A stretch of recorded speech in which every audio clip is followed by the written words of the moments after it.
Hello student, 9th class का प्रश्नावली 9.2 को हल करने के पहले हम देख लेते हैं कि ये संगत कोण, एकांतर कोण, एकांतर बाह्य कोण, एकांतर अंतः कोण, तिर्यक रेखा के एक ही ओर के अंतः कोण, ये सब क्या होता है इसके बारे में पहले अध्ययन कर लेते हैं। मैं हूं परमानंद पटेल, स्वागत है आपका अपने चैनल PN पटेल क्लासेस पर। तो आइए देखते हैं। यहां पर मैं कुछ एग्जाम्पल लेकर के आपको बताता हूं। मान लेते हैं यहां पर ये दो रेखा हमको दिया गया है। ये है रेखा L और ये है रेखा M। ये दोनों यहां पर तो एक दूसरे को प्रतिच्छेद नहीं कर रहे हैं, पर यदि आगे बढ़ाया जाए तो ये एक दूसरे को प्रतिच्छेद भी करेंगे। यहां पर एक और रेखा ले लेते हैं N, जो कि रेखा L और रेखा M को दो बिंदुओं पर प्रतिच्छेद करती है। यहां पर बिंदु A, यहां पर बिंदु B, चाहे तो हम लिख सकते हैं A और B, लेकिन मैं नहीं दर्शा रहा हूं, यहां पर कुछ और चीज हमें देखना है। तो इस बिंदु पर जब प्रतिच्छेद करता है तो यहां पर चार कोण बनते हैं, कोण 1, कोण 2, कोण 3 और इधर बन गया कोण 4। ठीक वैसे ही यहां पर भी आपके चार कोण मिलेंगे, तो इसको लिख देता हूं 5, 6, 7 और 8। तो इस प्रकार से दो रेखा L और M को एक तिर्यक रेखा N दो अलग अलग बिंदु में प्रतिच्छेद करती है। तो यहां पर हमको चार कोण मिलेंगे, यहां पर भी चार कोण मिलेंगे, यानी कि टोटल आपको 8 कोण मिलता है। अब यदि इसी को हम थोड़ा अलग तरीके से देखें कि यहां पर दो रेखा दिया गया है L और M, जो कि एक दूसरे के कैसे हैं, समांतर हैं। यहां पर ये एक दूसरे को प्रतिच्छेद नहीं करेंगे, इसको एक तिर्यक रेखा N प्रतिच्छेद कर रही है। तो सेम इसमें जैसा लिया गया, यहां पर भी इस बिंदु में चार कोण बनेंगे और इस बिंदु में चार कोण बनेंगे।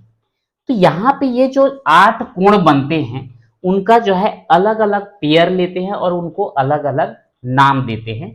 जैसे यहां पर हम पहला देखते हैं संगत कोण। संगत कोण बोलने से ये जो समांतर रेखा है इसको एक तिर्यक रेखा काट रही है, तो इस तिर्यक रेखा के राइट साइड इन दोनों रेखा के ऊपर ऊपर ये आपस में कहलाएंगे संगत कोण। जैसे कि कोण 1 और कोण 5, ये दोनों क्या कहलाएंगे, संगत कोण। सेम वैसे ही उसके नीचे नीचे वाले भी कहलाएंगे, कोण 4 और कोण 8, ये भी संगत कोण कहलाएंगे। वैसे ही कोण 2 और कोण 6 ये संगत कोण कहलाएंगे, और कोण 3 और कोण 7 ये संगत कोण कहलाते हैं। यानी कि संगत कोण का टोटल हमको 4 पेयर मिलते हैं, 4 जोड़ी मिलता है। कौन कौन सा, कोण 1 कोण 5 पहला हुआ, कोण 4 कोण 8 दूसरा हुआ, कोण 2 कोण 6 तीसरा हुआ, और कोण 3 और कोण 7 ये आपका चौथा हुआ। तो इस प्रकार से संगत कोण के हमको 4 पेयर मिलते हैं। इसके बाद सेकंड में अगर हम लोग देखें, एकांतर अंतः कोण। एकांतर अंतः कोण का मतलब ये जो तिर्यक रेखा दिया गया है और ये दोनों समांतर रेखा के बीच में तिरछा कोण 3 और कोण 5 ये एकांतर अंतः कोण कहलाएंगे। कोण 4 और कोण 6 ये भी एकांतर अंतः कोण कहलाएंगे। उसी प्रकार कोण 1 और कोण 7 बाह्य एकांतर कोण, कोण 2 और कोण 8 ये भी बाह्य एकांतर कोण या एकांतर बाह्य कोण कहलाता है। इसके बाद देखते हैं चौथा, तिर्यक रेखा, यानी कि ये तिर्यक रेखा N के एक ही ओर यानी कि या तो इस साइड या तो इस साइड, तिर्यक रेखा के एक ही ओर के अंतः कोण, अंतः यानी कि अंदर वाला, तो ये कोण 4 और कोण 5 तिर्यक रेखा के एक ओर के अंतः कोण कहलाएंगे। और ठीक वैसे ही कोण 3 और कोण 6, ये भी तिर्यक रेखा के एक ही ओर के अंतःकोण कहलाएंगे। तो यहां पर जो है प्रश्नावली 9.2 हल करने के पहले ये आपका पूरा क्लियर हो जाना चाहिए कि कौन सा संगत कोण है, कौन सा एकांतर अंतःकोण है, कौन सा एकांतर बाह्य कोण है और कौन सा तिर्यक रेखा के एक ही ओर के अंतःकोण हैं। ये जब तक क्लियर नहीं होगा हम अगले प्रश्नावली को अच्छे से समझ नहीं पाएंगे। तो इसलिए आप ध्यानपूर्वक जो है इसको देख लें और नोट कर लें और याद कर लें इसको। तो यहां पर मैं इसको पूरा डिटेल में लिख रहा हूं। अच्छा, ये भी बताया गया कि जैसे संगत कोण एकांतर कोण जो हो गया, संगत कोण अगर ये L और M समांतर होंगे तो संगत कोण आपस में बराबर होते हैं, एकांतर अंतः कोण आपस में बराबर होते हैं, एकांतर बाह्य कोण आपस में बराबर होते हैं और तिर्यक रेखा के एक ही ओर के अंतः कोणों का योग 180 अंश प्राप्त होता है। तो मैं डायरेक्ट उसको जो है पूरा लिख रहा हूं। यहां पर लिख देता हूं मैं, यदि L समांतर M को, यदि रेखा लिख देता हूं, यदि रेखा L समांतर M को तिर्यक रेखा N प्रतिच्छेद करती है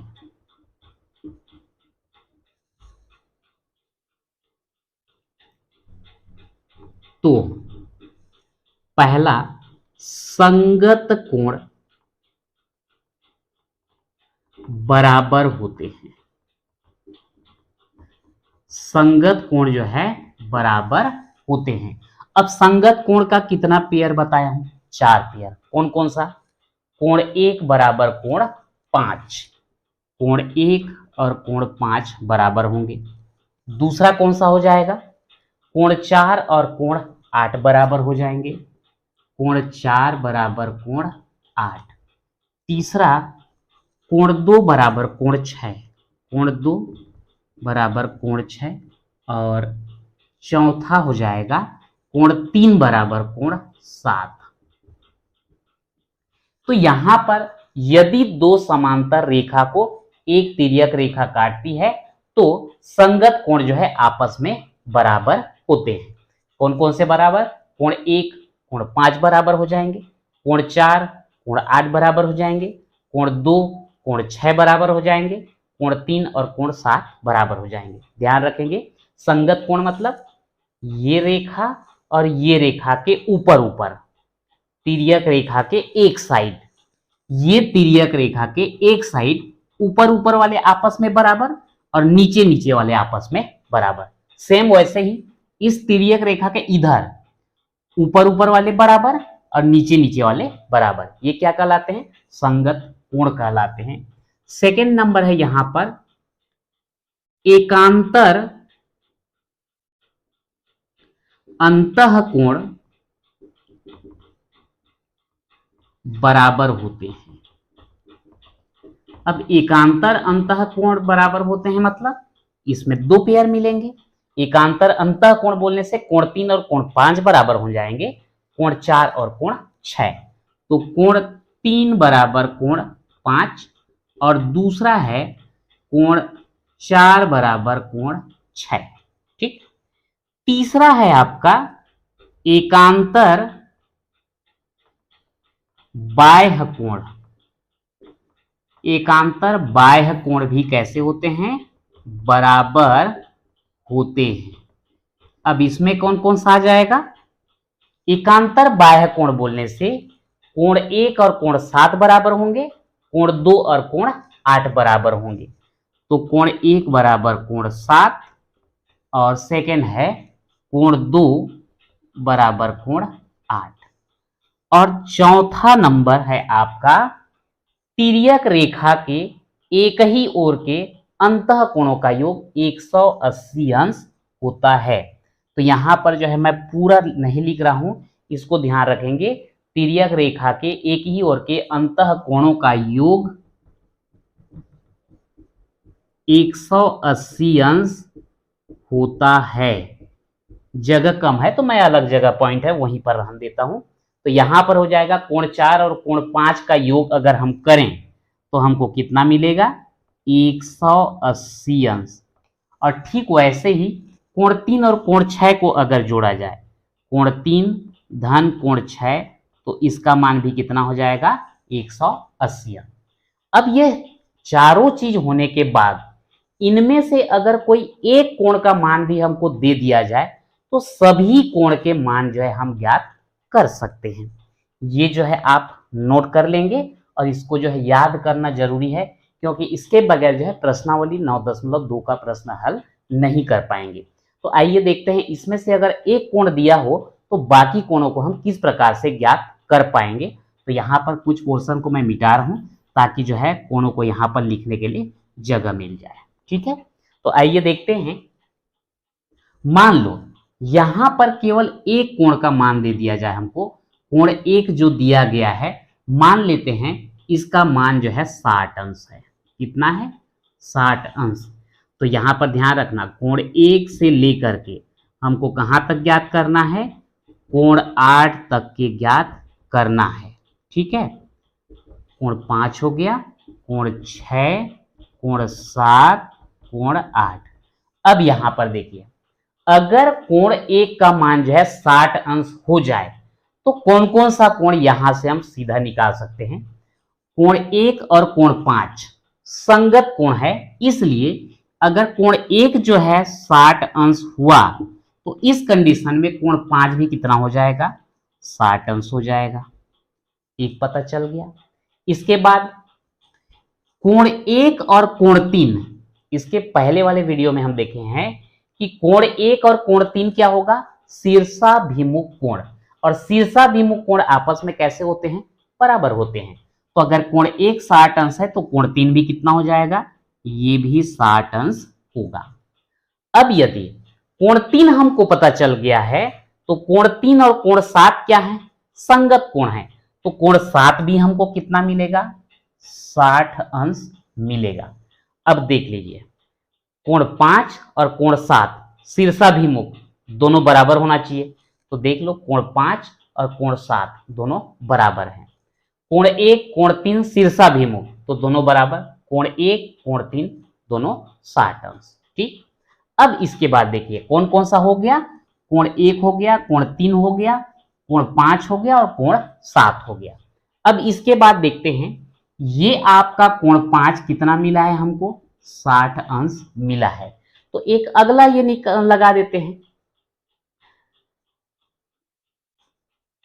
एक तिर्यक रेखा के एक ही ओर के अंतः कोणों का योग 180 अंश होता है। यानी कि कोण 4 और कोण 5 इन दोनों का योग कितना होना चाहिए, 180 अंश। लेकिन ये स्वयं कितना है, 60 अंश है। तो कोण 4 कितना हो जाएगा, 120 अंश होगा। कोण 4 120 अंश। कोण 4 कोण 2 शीर्षाभिमुख है तो कोण 2 भी कितना हो जाएगा, 120 अंश हो जाएगा। कोण 2 और कोण 6 संगत कोण है तो कोण 6 भी 120 अंश हो जाएगा। और 6 और 8 शीर्षाभिमुख हैं तो कोण 8 भी 120 अंश हो जाएगा। अब यहां पर देखिए आप जो जो लिए थे संगत कोण बराबर होते हैं, कोण 1 कोण 5, तो देख लीजिए कोण 1 और कोण 5 का मान बराबर है कि नहीं। कोण 1 60 अंश, कोण 5 60 अंश, बिल्कुल सही है। कोण 2 बराबर कोण 6, कोण 2 120 अंश, कोण 6 120 अंश, ये भी बिल्कुल सही है। कोण 4 बराबर कोण 8 तो कोण 4 भी 120 अंश, कोण 8 भी 120 अंश। कोण 3 और कोण 7 बराबर, कोण 3 60 अंश तो कोण 7 भी 60 अंश। तो इस प्रकार से हम देखते हैं कि संगत कोण आपस में कैसे हो रहे हैं, बराबर हो रहे हैं।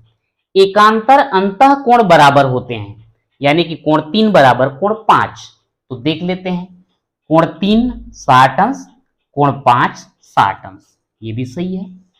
कोण 4 बराबर कोण 6, कोण 4 भी 120 अंश, कोण 6 भी 120 अंश, ये भी बिल्कुल सही है। एकांतर बाह्य कोण बराबर होते हैं, कोण 1 बराबर कोण 7, कोण 1 भी 60 और कोण 7 भी 60, ये भी सही। कोण 2 बराबर कोण 8, तो कोण 2 120 अंक, कोण 8 भी 120 अंक। और तिर्यक रेखा के एक ही ओर के अंतः कोणों का योग 180 अंश होता है, यानी कि कोण 4 और कोण 5 को जोड़ने पर 180 अंश आना चाहिए। तो कोण 4 और कोण 5 देख लीजिए, ये दोनों को अगर जोड़ दिया जाए 120 और 60 तो हो जाएगा 180, ये भी सही। कोण 3 धन कोण 6 बराबर 180 अंश, तो कोण 3 60 अंश और कोण 6 है 120 अंश, दोनों को जोड़ने पर हमको क्या मिलेगा, 180 अंश मिलेगा। तो इस प्रकार से आप ध्यान रखेंगे कि अगर दो समांतर रेखा को एक तिर्यक रेखा काटती है तो क्या क्या बराबर होते हैं, संगत कोण बराबर होते हैं, एकांतर अंतः कोण बराबर होते हैं, एकांतर बाह्य कोण बराबर होते हैं, और तिर्यक रेखा के एक ही ओर के अंतः कोणों का योग जो है 180 अंश होता है। ये तो हो गया, लेकिन इसका उल्टा भी बिल्कुल सत्य है। मान लो कहीं पर हमें नहीं पता कि ये एल और एम जो है समांतर हैं, लेकिन ये दो रेखा एल और एम को एक तिर्यक रेखा काटती है, और मान लो कोण 1 और कोण 5 बराबर हो गए, यानी कि क्या है वो संगत कोण। अगर ये संगत कोण बराबर हो गए तो उस कंडीशन में ये दोनों रेखा को क्या होना पड़ेगा, समांतर होना पड़ेगा। समांतर है तो ये सारे चीज हैं, और यदि इनमें से कोई एक चीज लागू हो जाता है तो दोनों रेखा को आपस में समांतर होना पड़ेगा, यानी कि दोनों तरीके से सत्य है। समांतर हैं तो ये सारी चीज सही है, और यदि इनमें से कोई एक जो है नियम लागू हो जाता है तो ये दोनों आपस में कैसे हो जाते हैं, समांतर हो जाते हैं। आइए देखते हैं प्रश्नावली 9.2 का प्रश्न। दिए गए चित्रों में ए बी समांतर सी डी तथा ई एफ एक तिर्यक रेखा है। यहां पर डायग्राम में जो है ए बी और सी डी ये दोनों जो है समांतर रेखा हैं, और इसको एक तिर्यक रेखा ई एफ जो है प्रतिच्छेद कर रही है, जो कि यहां पर बिंदु जी में और इसको जो है बिंदु एच में प्रतिच्छेद करती है। तो x और y का मान ज्ञात कीजिए। यहां पर हमको दिया गया है 2x, यहां पर दिया गया है 3x और ये है y। तो यहां पर हमको ज्ञात करना है, तो यहां हम लिख सकते हैं, चूंकि ए बी समांतर सी डी को तिर्यक रेखा ई एफ प्रतिच्छेद करती है, क्योंकि ये लिखना जरूरी है, प्रतिच्छेद करती है, इसलिए संगत कोण बराबर होंगे, एकांतर कोण बराबर होंगे, तिर्यक रेखा के एक ही ओर के अंतः कोणों का योग 180 अंश होगा। पर जो जरूरत है हम उसको लिखेंगे। अब यहां पर देखते हैं, ये आपका है कितना 2x, तो ये भी आपका कितना बनने वाला है 2x, कारण ये कोण और ये कोण क्या हो जाएंगे, दोनों जो है शीर्षाभिमुख कोण कहलाएंगे। तो शीर्षाभिमुख कोण कहलाएंगे, यहां पर चूंकि को मैं हटा देता हूं, ए बी समांतर सी डी को तिर्यक रेखा ई एफ प्रतिच्छेद करती है। यहां पर लिख देंगे, अब ये दोनों शीर्षाभिमुख कोण होंगे, तो इनको कोण क्या लिखें, इस कोण को आप लिख सकते हैं कोण डी जी वाई, कोण डी जी वाई बराबर, इसको क्या लिखेंगे, कोण ई जी सी, कोण ई जी सी।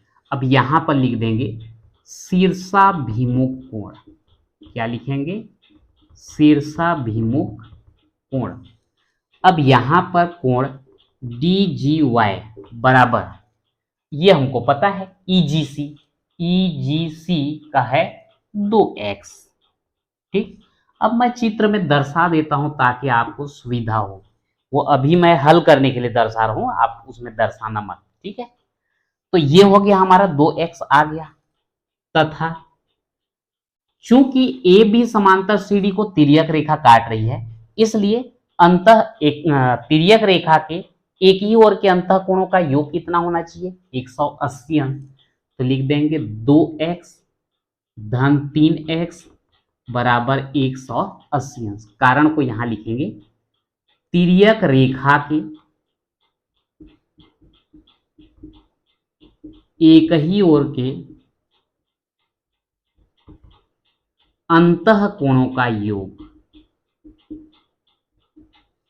हमको पता है 180 अंश होता है, केवल इतना लिख देंगे। तो 2x 3x जोड़ लेंगे, कितना आएगा 5x बराबर कितना 180 अंश।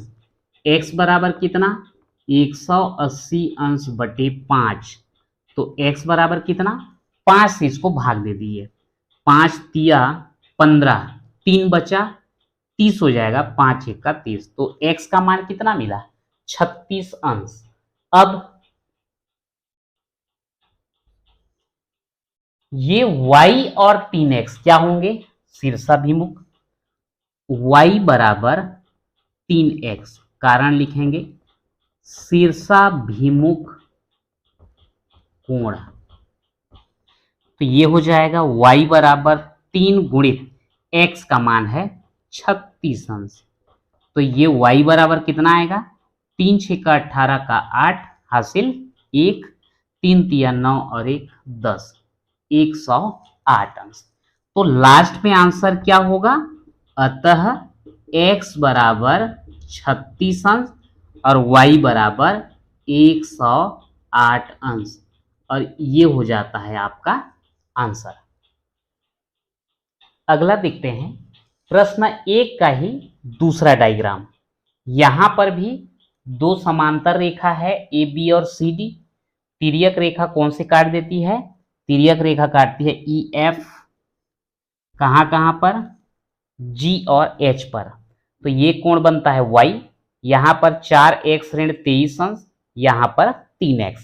तो हमको x और y का मान ज्ञात करना है। यहां पर भी वही चीज लिखना होगा, चूंकि ए बी समांतर सी डी को तिर्यक रेखा ई एफ प्रतिच्छेद करती है, इसलिए यहां पर ये तिर्यक रेखा के एक ही ओर के अंतः कोणों का योग कितना होगा 180 अंश। तो यहां लिख देंगे, इसलिए 3x धन 4x ऋण 23 अंश बराबर 180 अंश। ये तिर्यक रेखा के एक ही ओर के अंतः कोणों का योग है। अब इसको हल कर देते हैं, 3x धन 4x ऋण 23 अंश बराबर 180 अंश। तो ये 3x और 4x को जोड़ेंगे तो हो जाएगा 7x, और 23 को राइट साइड ले जाते हैं तो 180 अंश धन 23 अंश हो जाएगा। 7x बराबर 0 और 3 को जोड़ेंगे तो 3, 8 2 10 का 0 हासिल 1 1, और ये हो गया 1 2। ठीक है, तो x बराबर कितना हो जाएगा 203 बटे 7, भाग दे दीजिए, कितना जाएगा 7 तिया तो 21 हो जाएगा, 7 दूनी 14, कितना बचा 6, 63 बनेगा, 7 निया 63, यानी कि ये आपका हो जाएगा 29 अंश। किसका मान x का मान। ठीक, अब ये y और 3x क्या कहलाएंगे संगत कोण।